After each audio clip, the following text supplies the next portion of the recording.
A record number of little ones was born in Singapore's Mandai Wildlife Reserve parks last year.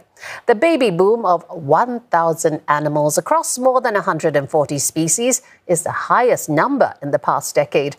The reserve includes the Singapore Zoo, River Wonders, Night Safari and Bird Paradise. Now, these Mellors ducklings are among the latest additions, also marking the first time hatchings for these birds. The Bird Paradise also welcomed its first penguin chicks. Now, 2 are from first-time parents and hatched days apart. More than 30 of the species that reproduced in the wildlife park are either under threat or critically endangered, giving their care teams much reason to rejoice. Other notable babies include the proboscis monkey, meerkat pups and 2-toed sloths. Now over to the night safari. Now these Malayan sambar deer added to the bounty of fawns. Meanwhile, 3 Turkmenian mark kids became the first offspring for this species in 5 years.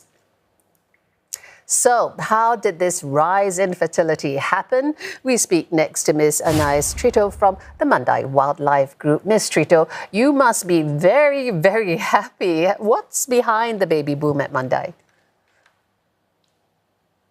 Yeah, good evening. Yeah, indeed, I'm actually thrilled to talk about this subject because it's a huge reward for us to have actually so much hatching and birth in 2024. So I think it's actually a true testimony of how the team is doing this focus on that we have on high husbandry standards, also animal healthcare and this focus on welfare of the animals at all time, which show actually that the environment and the environment that you provide for the animals are conducive for successful breeding.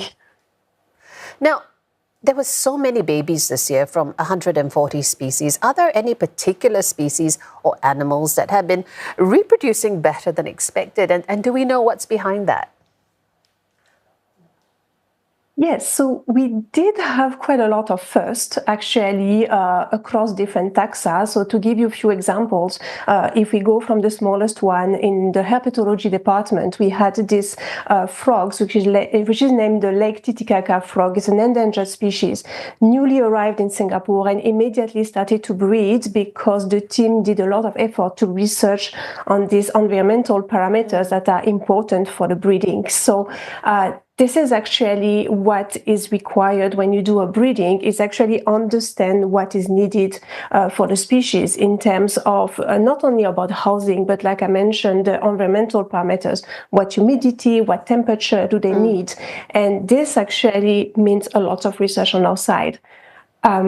At the Bird Paradise you mentioned earlier, the penguin chick also is actually because it was us providing a state-of-the-art building for them actually to be able to breed inside. So the penguin chicks are your star performers, but what are some of the animals that are saying, yeah, no, not for me, I'm good, you know? Which are the challenges in your breeding programs? So the challenging can come in different phases because the breeding is not only about the hatching or the birth. It's a whole process. So a challenge can be actually that the animals are not compatible to start with.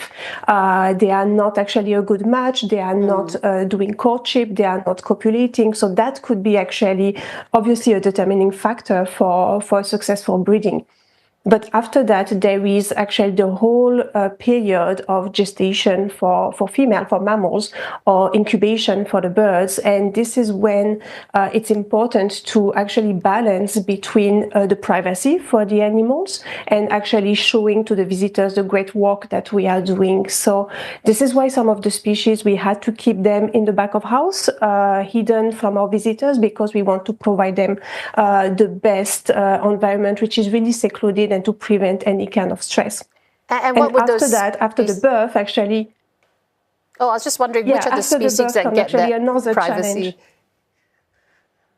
Yeah, so for example, the giant anteater, this one was actually in the back of house at the beginning, just to make sure that the delivery and after that the care of the young went well, and came to the exhibit a little bit later. Another example at the River Wonders would be the manatees. So for example, after the calf was born, it was very important that the keepers actually was reactive, because the female were not showing parental behavior. So she wasn't actually producing the milk and actually feeding the calf. So the keepers worked round the clock to actually bottle feed the young one, which actually now is back on exhibit, is back with the group, and is doing perfectly well.